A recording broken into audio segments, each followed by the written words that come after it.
Rakyat diseru terus pertahan keharmonian kaum dan agama sebagai tunjang perpaduan negara. Timbalan Perdana Menteri Datuk Seri Dr. Ahmad Zahid Hamidi yakin dengan perpaduan yang utuh ditambah pula kestabilan politik dapat menjamin kemakmuran ekonomi dan pembangunan negara.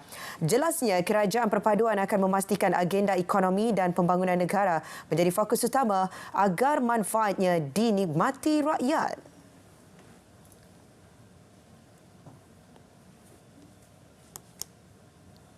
Kestabilan politik ini harus dipertahankan kerana akhirnya kestabilan politik ini akan dapat menggamit pembangunan negara hasil daripada pelaburan yang datang daripada luar, pelaburan dalam negeri, mengurangkan pengangguran, mengurangkan kadar inflasi, menstabilkan harga barangan dan yang paling penting rakyat harus disejahtera dan dimakmurkan.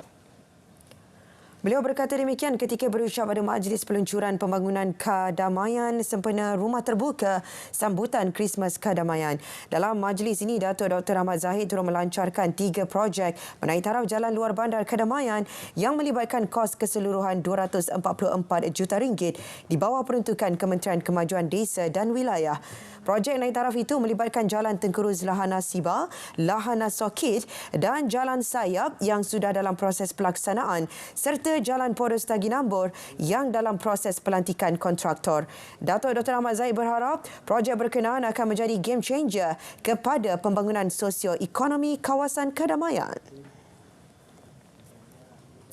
Lebih perkembangan dari Sabah, peruntukan tambahan dana RM2 juta tangani isu air di kampus Induk UMS. Langsung bersama rakan penyampai Redwin Robin. Silakan Redwin. Baik dia, Kementerian Pendidikan Tinggi akan menyediakan peruntukan tambahan sebanyak RM2 juta bagi menangani masalah air di kampus Induk Universiti Malaysia Sabah UMS.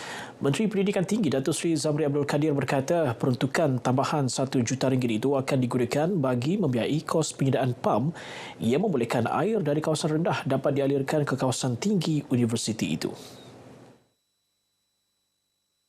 Menurut Datuk Seri Zamri, peruntukan selebihnya akan dibelanjakan bagi membina lebih banyak tiub air di sekitar kampus bagi memastikan bekalan air yang mencukupi untuk kegunaan warga UMS, terutama para pelajar yang tinggal di kawasan kampus universiti tersebut. Saya telah pun mendengar juga taklimat tadi dan mereka perlukan tambahan lebih kurang RM1 juta dan saya tambah lagi RM1 juta untuk memastikan supaya beberapa tiub lagi dapat dibuat dibina ataupun kawasan-kawasan drilling dapat dibuat untuk memastikan supaya ada punca-punca air yang dapat kita segerakan. Yang pertama untuk penyelesaian jangka pendek. Beliau berkata demikian kepada pemberita selepas mengadakan pertemuan dengan warga universiti di kampus Induk UMS di Kota Kinabalu. Datuk Seri Zamri berkata peruntukan RM2 juta itu merupakan tambahan kepada peruntukan RM3 juta untuk mengatasi masalah air yang diumumkan oleh Perdana Menteri semasa melawat UMS sebelum ini. Katanya segala projek air UMS yang dirancang dan dibiayai menggunakan peruntukan RM3 juta itu kini dalam pelaksanaan. Sambutan Rumah Terbuka berjaya menyerlahkan kebersamaan rakyat tanpa mengira anutan agama, tuturan bahasa dan adat resam budaya. Menteri Pembangunan Usahawan dan Koperasi Datuk Ewan Benedict berkata, inilah antara keunikan di Sabah yang sememangnya sudah lama terkenal dengan semangat dan amalan toleransi dalam kalangan masyarakatnya. Datuk Iwan berucap dalam Majlis Peluncuran Pembangunan Kadamaian sempena Rumah Terbuka Krismas dan Tahun Baharu Kadamaian di Kadamaian Square Taginambur, Kota Belud yang disempurnakan Timbalan Perdana Menteri Datuk Seri Dr. Ahmad Zahid Hamidi. Dalam pada itu, Datuk Iwan yang juga ahli Dewan Undangan Negeri Adun Kadamaian memberitahu Pelan Pembangunan Kadamaian 2020-2035 menumpukan pembangunan sektor pertanian dan pelancongan serta penyediaan atau penektarafan infrastruktur serta bidang keusahawanan desa. Dalam majlis ini, Datuk Seri Dr. Ahmad Zahid melancarkan 3 projek utama yang terkandung dalam Pelan Pembangunan Kadamaian, iaitu menaik taraf jalan luar bandar Kadamaian. Majlis Rumah Terbuka Christmas 2023 dan Tahun Baharu 2024 daerah Ranau disambut meriah dengan kehadiran lebih 1,000 orang dari pelbagai lapisan masyarakat. Majlis dianjurkan bersama Ahli Dewan Undangan Negeri Adun Kundasang, Datuk Seri Panglima Dr. Joakim Gunsalam, Adun Baginatan, Datuk Abidin Madingkir dan Ahli Parlimen Ranau, Datuk Jonathan Yassin bagi mengeratkan lagi hubungan antara pemimpin dan rakyat. Kita expect the turnout to be tidak sebegitu ramai sebab ini hari Ahad dan banyak orang yang mungkin tidak akan dapat datang ke pekan. But kita berterima kasih, dia punya turnout pun amat merasakan. Turnout to be more than expected actually. Sempena majlis ini, 7 gereja sekitar daerah Ranau dan rumah anak yatim Asnaf menerima sumbangan. Program pengedaran barang perlu LPG dan Community Dropping Point of Sales Post to Post yang dilaksanakan Kementerian Perdagangan Dalam Negeri dan Kos Sara Hidup KPDN dilihat bertepatan dalam meringankan perbelanjaan membeli barangan keperluan harian penduduk di kawasan luar bandar. Penduduk setempat, pengusaha dan pemimpin ditemui RTM di Kampung Pengalat Tenom menyifatkan program itu perlu diteruskan kerana membantu mengurangkan pelbagai bebanan kos perbelanjaan Ketua Isi Rumah KIR.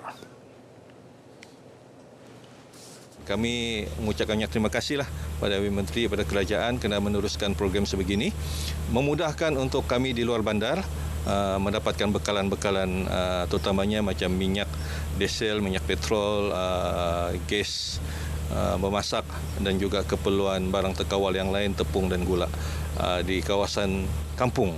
Dapat membantu orang-orang kampung ataupun di luar bandar ini dengan yang mereka mampu belilah seperti beras, gula dan semua keperluan makan harian, juga dengan minyak, gas pun amat diperlukan di luar bandar ini.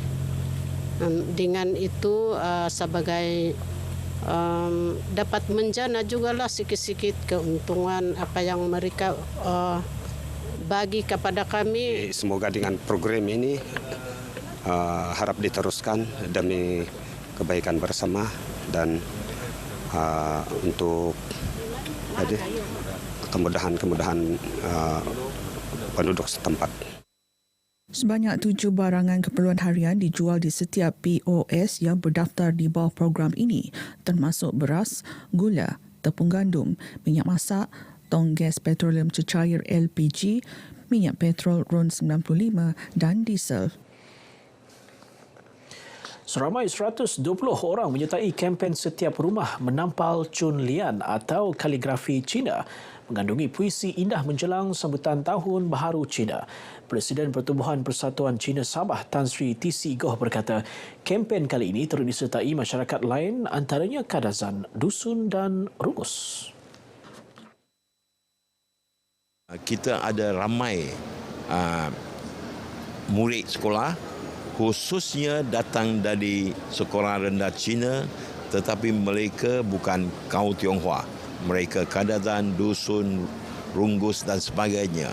Tapi dia sekolah di sekolah Cina, dia belajar tulisan Cina kaligrafi ini dengan baik. Tan Sri TC Goh yang juga Presiden Gabungan Pertubuhan Cina Malaysia ditemui selepas pelancaran kempen berkenaan di Kota Kinabalu. Cun Lian memang menulis perkataan yang positif dan memberi motivasi atau harapan yang baik dalam sepanjang tahun ini. Dan saya rasa ini memang satu aktiviti yang amat baguslah, terutamanya untuk generasi muda. Baik, sekian paparan dari Sabah untuk petang ini. Dari sungai hingga segara, Palestin pasti merdeka. Kembali bersama dia di Angkasa Puri. Baik, terima kasih Redwi langsung dari Sabah.